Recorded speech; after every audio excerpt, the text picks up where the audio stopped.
नमस्कार दोस्तों। कल हमने बात कर ली थी मुगल्स भी इंडिया में स्थापित हो गए थे। दिल्ली सल्तनत की स्थापना हुई थी, उसके बाद धीरे धीरे चलते चलते मुगल्स आ गए थे। उसके बाद हमने बात की थी यहाँ पे ब्रिटिशर्स की। यहाँ पे पहले पुर्तगाल आए थे, फिर फ्रांसीसी, डच, ये सब आए थे, लेकिन सबसे ज़्यादा जो अपना टाइम पीरियड रहा वो रहा था ब्रिटिशर्स का। तो यहाँ पे ब्रिटिशर्स भी आ गए थे और उन्होंने अपनी पहली व्यापारिक कोठी भी खोल ली थी सूरत में। तो उससे आगे आज हम बात करेंगे, और आज हम बात करेंगे दोनों को पैरेलल लेके, मुगल्स को और ब्रिटिशर्स को। ओके, तो चलो चलते हैं। यहाँ पे मुगल शासन प्रारंभ हो गया।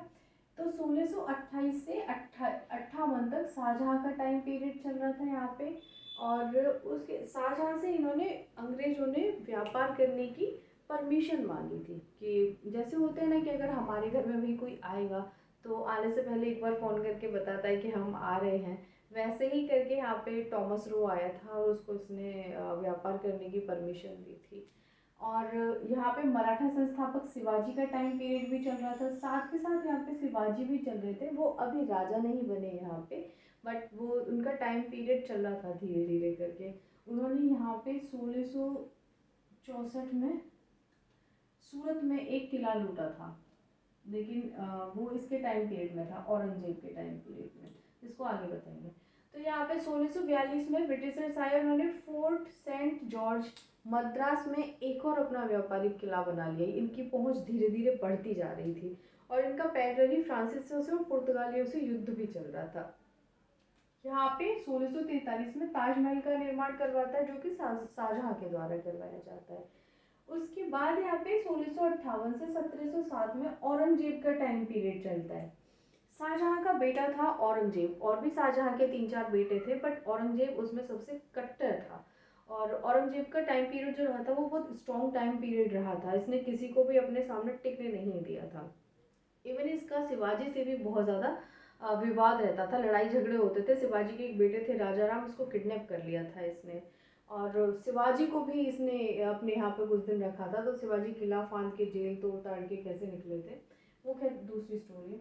तो औरंगजेब के टाइम पीरियड में भी अंग्रेजों ने आगे बढ़ने की कोशिश की थी, बट इसने ठीक से समझा दिया था कि भाई व्यापार करने आए हो तो व्यापार तक ही सीमित रहो, राजनीति में हस्तक्षेप मत करो। तो वो अंग्रेज यहाँ पे कंट्रोल में रहे थे। उसके बाद यहाँ पे शिवाजी आते हैं। शिवाजी की ताजपोशी होती है। 1664 ईस्वी में शिवाजी, एक किला होता है सूरत का किला, जो कि जो किला होता है औरंगजेब का, ये उस किले में पहली लूट मार करते हैं, मतलब वहां से धन निकाल लेते हैं। ये होता है, इसको इसको सूरत की पहली लूट बोलते हैं। उसके बाद इनकी ये दूसरी लूट करते हैं 1670 ईस्वी में। 1670 ईस्वी में उसी किले को ये दोबारा लूटते हैं, और उसके बाद इनकी ताजपोशी होती है 4 साल बाद। तो उसके बाद यहाँ पे साथ में सिख साम्राज्य भी चल रहा था। पहले सिख गुरु थे गुरु नानक, और उसके बाद अंगद देव आए थे। और यहाँ पे ये पानीपत का जो तृतीय युद्ध था, जो मराठा और उसके अब्दाली के बीच हुआ था, अहमद शाह अब्दाली के बीच। तो यहाँ पे क्या होता है कि जब ये यहाँ पे मराठा भी कमज़ोर पड़ जाते हैं और मुगल्स भी कमज़ोर पड़ जाते हैं। तो यहाँ पे ये सिख होते हैं ना, ये अपना धर्म अच्छे से चलाते हैं, और ये 12 मिसल में बट जाते हैं, जगह जगह बट जाते हैं, और अपने धर्म का अच्छे से खूब प्रचार प्रसार करते हैं आगे। 1707 में बहादुर शाह आते हैं। 1707 में यहाँ पे 1707 से 1712 तक बहादुर शाह का टाइम पीरियड बस ऐसे ही था। और 1713 से 1719 तक फर्रुखसियर आता है। फर्रुखसियर के टाइम पे दो भाई थे, सैयद बंधु और हुसैन अली। ये इनका इतना ज़्यादा साम्राज्य में हस्तक्षेप था कि जिसको चाहते थे गद्दी पे बिठा देते थे और जिसको चाहते थे गद्दी से उतार देते थे। तो यहाँ पे इसको सैयद बंधु का शासनकाल भी बोला जाता है। तो फर्रुखसियर के टाइम पीरियड में एक घटना होती है जो बंगाल में होता है। ब्रिटिशर्स यहाँ पे इसे फ्री, मतलब बिना टैक्स के व्यापार करने की अनुमति ले लेते हैं फर्रुखसियर से, और फर्रुखसियर को इतिहास में लंपट मूर्ख के नाम से भी जाना जाता है। और ये उनको परमिशन दे देता है, और उसके बाद वो जो परमिशन थी, जो वो पत्र था, उस पत्र को ब्रिटिशर्स का मैग्ना कार्टा बोला जाता है, क्योंकि उन्होंने बंगाल से बहुत ज़्यादा राजस्व कमाया, बहुत ज़्यादा टैक्स लिया उन्होंने।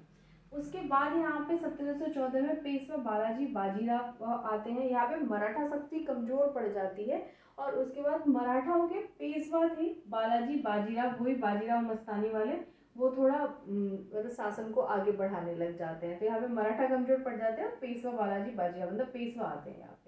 उसके बाद यहाँ पे 1719 से 48 तक मोहम्मद शाह का शासनकाल चलता है, ये भी मुगल थे। और यहाँ पे फिर अहमद शाह का शासनकाल आता है 1748 से 54 तक। ये बहुत ज़्यादा इम्पोर्टेंट नहीं है। उसके टाइम पे 1750 में यूरोप में भी चल रहा था, यहाँ पे यूरोप में औद्योगिक क्रांति हो जाती है। औद्योगिक क्रांति का मतलब होता है कि मशीनीकरण हो जाता है वहाँ पे। अब तक हमारे इंडिया से फिनिश गुड्स बन के जाता था। जैसे ही यूरोप में औद्योगिक क्रांति हो जाती है उसके कुछ दिनों बाद इंडिया में बहुत बड़ा बदलाव देखने को मिलेगा यहाँ पे ट्रेड में। उसके बाद यहाँ पे शाह आलम द्वितीय का टाइम पीरियड चलता है।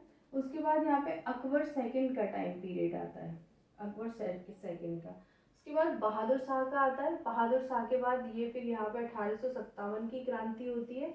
और ये जो होते हैं बहादुर शाह द्वितीय, ये लास्ट होते हैं मुगल शाह के, और इनको 1857 की क्रांति के बाद पेंशन पे रंगून भेज देते हैं और रंगून में इनकी मृत्यु हो जाती है। तो ये था पूरा मुगल का टाइम पीरियड। और अब हम बात करते हैं कि पहले जो ब्रिटिशर्स भी चल रहे थे तो वो लोग क्या कर रहे थे, हम उसके बारे में बात करते हैं। 1742 से 1763 तक अब हम दक्षिण भारत में देखते हैं। तो दक्षिण भारत में फ्रांस और ब्रिटिशर्स आपस में वर्चस्व की लड़ाई लड़ रहे थे। और ये जो सारे युद्ध लड़े गए थे ये थे कर्नाटक के युद्ध, कर्नाटक में लड़े गए थे। और तीसरा यहाँ पे कलकत्ता में, अगर हम कलकत्ता की बात करें ऊपर, तो यहाँ पे कलकत्ता में ब्लैक होल की घटना हो जाती है। ब्लैक होल होता है एक 14x18 का कमरा होता है, और इसमें 146 अंग्रेजों को ये फर्रुखसियर इसमें डाल देता है इसमें कमरे में। और यहाँ पे बहुत सारे अंग्रेजों की मौत हो जाती है, और इस मौत को, इस घटना को ब्लैक होल के नाम से जाना जाता है।